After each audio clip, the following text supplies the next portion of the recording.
nnewi unu mara mma nnewi unu mara mma nnewi unu mara mma nnewi unu mara mma ala nnewi ha bụ sọmma ala nnewi ha bụ sọmma nnewi ha mara mma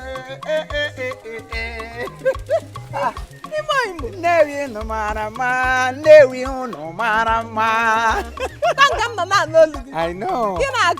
Imoro ka o si wee dịrị m. Etu o si wee dịrị m kịta abụrụ ka o si wee dịrị. Achọpụtara na ewu gị mụrụ nwa ọfụ. Kedu ife ijizi na-ajụ? Ọ bụrụzi nne ewu gị kpakanata ihe niile. Kparịa onwe gị. Kparịkwa onwe gị. Elee ihe iji ajụ m ma ewu ma ọ mụrụ nwa? Afọ m ka obi si dị gị mma nnọọ. Ị na-agụ egwu n'ezi anya n'aka na-enenezi nne ewu. Oh. Ebe a ka i si na-abịa.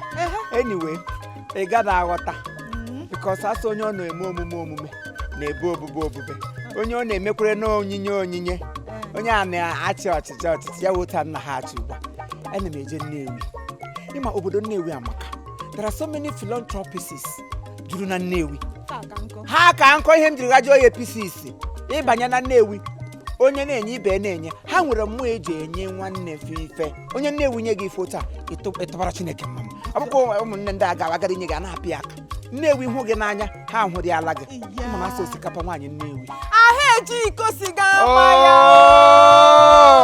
thank you ana m eje na be ndebe Jideofor na nwaanyị ya nke midwife ke nọọsụ for 38 years Suzy Jideofor aka mmiri jụrụ oyi ebe nwaanyị ahụ ọjọkatọ ịmakwa mmiri a jụrụ oyi akpọrọ ya bụrụkwasị na ọnwa afa ndị mmadụ ga-awụnye pụta ọzọ afa mmiri jụrụ oyi bezie wuru mmiri kpọrọ ọkụ onye ka mmiri jụrụ oyi for real nwaanyị di ya hapụrụ for a long time ago mgbe ụmụaka ka nọ secondary school empty handedly mgbe ụmụaka ka nọ be secondary school di wee hapụ ya wee nwụọ nwaanyị si no instead of me to rely on husband's brothers ndị ga-awahanye gị nke ha anaghị the other one yes no she took up the bull by the bull mụ na gị na-enwebe nsogbu so onye bụ ife n'Igbo ka onye ọbụla na-aghọta kparịa onwe gị English ọla ịhụrụ m sọpụrụ hie agụtara m ya n'ime akwụkwọ she took up the bull by the bull jack ya kpọrọ ụmụ ya zụba ha zụgide ha zụchasịsị afa n'akwụkwọ o wee nụgide nọọsụ rụọ ya for 30 something years ụmụ ya wee si ya mba mma ịgbanigo anyị niile abụrụgo odogwu anyị niile abụrụgo mmadụ we want you to put into stop to this your work nọrọzie ndụ nọrọzie n'ụlọ ka iribe akụ ụmụ onye a bụ gịnị ọ nọ n'ụlọ eri akụ ihe kwesịrị ịkpọ ya na ebido n'oge bụ enye biya penshọn ụmụ ya na-enyezi ya penshọn ụmụ ya na-enye ya penshọn obiligwe na-enye ya penaliti ya na-agaziri ya abara m ọhịa ahụhụ karịrị n'ime ọhịa igide ịmakwa nwa ya nwoke ụjọ kparị ya nwa ya nwoke ewu onye ke kpọrọ m na phone calls nke diọkpara nke nnekwu na nke gbara obere nwere obi mmadụ obi mmiri onye na-enyere ụmụ ogbenye aka ogbe philanthropy ihe ọwụwụ Austin Emmanuel Jideofor nke onye bụla eziokwu ọ bụrụ ndị a na-ebiga ndụ ụgha nke onye bụrụ eziokwu ha gara ịza aha ha zaa aha ego ha zaa aha eriri otu aha atọ ụtọ mmadụ pụta ya dịka ihe ọ zara n'aha cherekwa ka m gwa gị enwere nwa ya nke ọzọ ka ịbụọ nwanne nwoke kwenụwa ajala aja nwamobi nwanne anyị niile ga-afụ na Nnewi tata ha nke ahụ wee ezigbo mmadụ ọ kara ịnụ nwanne nwaanyị nke ada mana ọ dabara nwanne nwaanyị ruo ebe ahụ asị the first day akpọrọ ya ga nga nwanne nwaanyị were egwugwu ụra baa ga n'ụmụ ụlọ ote wee kowe ụra for the first day ọ bara na that family bụrụ ya ejebe nga ahụ gaghị kwuru na afọ ihe nọ n'ọbara ada akpa ya aka baa ga nga ha si were ụra gị gwọtụrụ nwaanyị ulu nwaanyị nọọsụ eleli anya so onye nwere philanthropy ya nwanne m nwaanyị na obu ọrịa a na-akpọ philanthropy ya bụ ihe utu jere ya agwọghị anụ ọrụ ote gwọla onwe ya ihe mere eji lụọ ebe mama ha ajala ajọla m gịnị ka ajala aja apụta ọ na-agbagharị around na-agbagharị nsị ya don't worry mbịarute Nnewi na birthday mama gị tata ị ga-akọrọ m ihe ajala aja pụtara enwebeghị onye ma ihe ọwụ naanị ya ma ihe ọ zara n'aha taa bụ ụbọchị ukwu taa bụ ụbọchị ọṅụ ụbọchị niile abụrụ ịkwa akwa taa bụ ụbọchị ọṅụ ụbọchị niile abụrụ ịkwa akwa eziokwu mana kezi ịmana na mgbe jem na-ewu mụrụ nwa ife Igbo ka natazikwa ka ife iji eme Oh, ọwụ ihe ndị a. Ee. Ịmanụ Ezinne Suzy. Ee. Asị nwaanyị gara na medical. A medical woman. Asị ka mgbe ahụ ọ gbara bido medical na ọ dị eji ahịhịa na-egwu egwu. Mbụ ya bụ Suzy. Ma ụmụ ya ahụ mmiri jụrụ oyi. Ọ dị eji ahịhịa na-egwu egwu. Ụmụ ya na nwa ya nwoke wa ajala aja na aja ọpara na-ewukwanụ ele ahịa Austin. Austin sị m mgbe ọbụla ịfụ mma ha ya ga na-ata ụkasị ọ na-ata olugbu ya ga na-ata olugbu ọ na-ata ọha ya ga na-ata ọha ọ na-ata ntụrụkpa galik name them. Ma moringa Ori eri aṅụ ya aṅụ ka mmiri nsị mba na ebe ọ wụọla na ebe o jiri aka ya ma onwe ya nwata ahịhịa nne m ome amakpụrụ n'ime ọhịa gasị na ọ na-ata vegetable nkezi ijiri ibutezie nri ewu ọ bụ ewu ha ncha niile nwere ihe ha na-arụ n'ahụ because you have not discovered it you gotta aghọta ya ata akwụdum ihe maka na ụwa agaghị organic ọ wụ organic na ihe ụwa gala organic Ezinne ma ifu nwaanyị ahụ ọka dị ka nwa aka mụrụ ọfụ agwa gị ahụ n'ọdụ ịma nkwete tata bụ nri ewu ọkwọsị ya wụ mama vegetable ọ ga-ata ahịhịa taa kwete ahịhịa niile nọ n'obodo na-agwụla etu ka m ga-esi ebu ya aga Nnewi taa akwasị m esi ala ebu m ya agaje Nnewi enwedị ihe ekwutere there is no word about it ebu m ya agaje Nnewi onye Chineke sị mụrụ maka eje Nnewi ifugo dị mmadụ ịbụ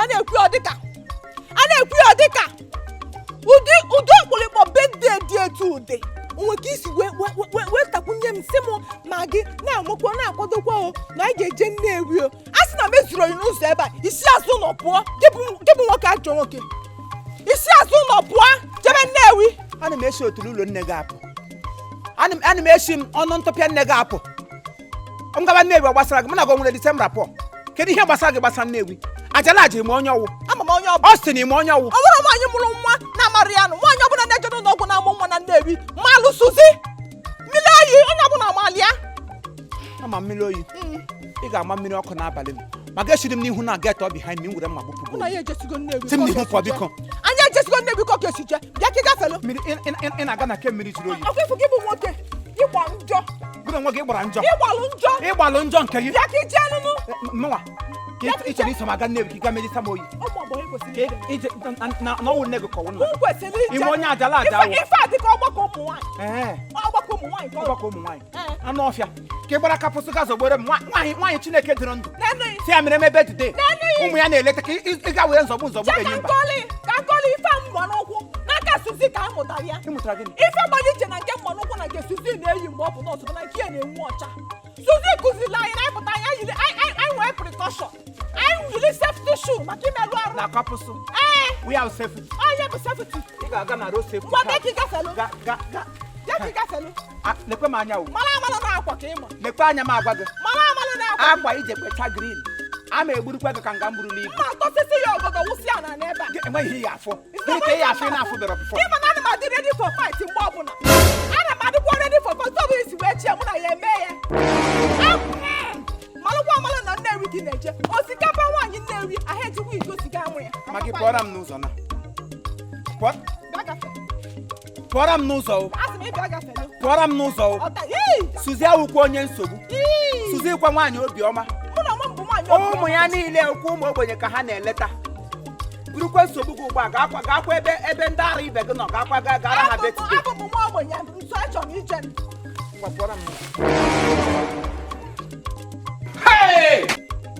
ma gị pụọra m n'ụzọ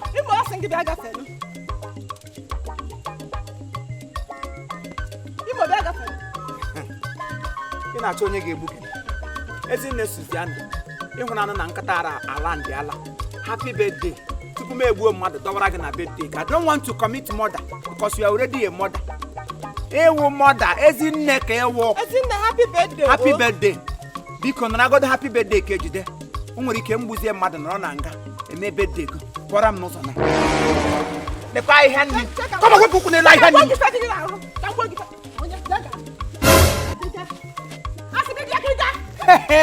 ị gara m aka n'ukwu a ma chịrị gị ka ahịhịa na ugbu a chepụrụ gị Suzy ya ata gị ka vegetable Suzy ga-ata gị ka vegetable ha maka wan ife na-agụ ya. Ha maka o. Ike kwuru ife na-agụ ya. Ha maka o.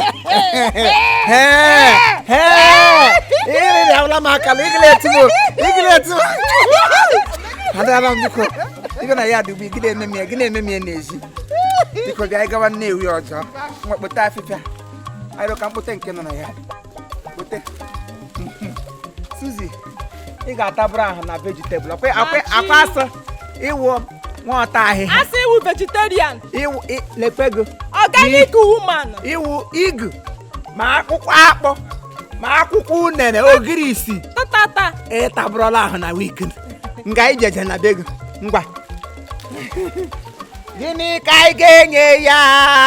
Ahịhịa dị n'ọfịa. N'ihe ọma niile o mere anyị mgbe anyị nọ na Anambra. Maka ihe dum o mere anyị ka anyị bịa nye gị ekele. Otito dịrị ya. Dịrị onye? Nya? Onye wụ nya? Happy birthday, Mom. Suzy, happy birthday. We wish you long life and prosperity. The Belmora. You are a role model. Yes. We have heard a lot about you. So many women are talking good about you. I buy an oral. And your sons have said a lot about you. So we also join our hands together to say a lot about you. Happy birthday, Mom. Happy birthday, Suzy. Happy birthday. Okay. Yeah. Now for now. Yeah. Happy birthday. So bad. Birth. Can you celebrity here? You name a film. Happy birthday. To you. Let's go. I'm gonna say